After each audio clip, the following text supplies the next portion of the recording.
Hi everyone. Today we'll talk about how to fix or how to solve your Facebook Lite.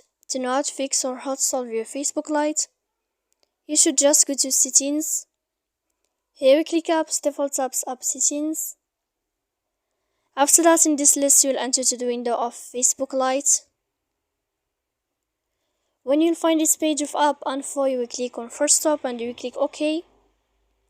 Here we'll enter to the window of storage. Then you click clear cache. In the end, you can turn on your airplane mode.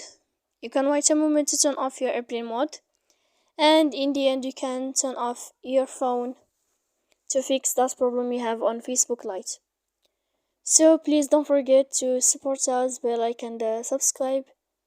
See you next time in another video, and thank you for your attention.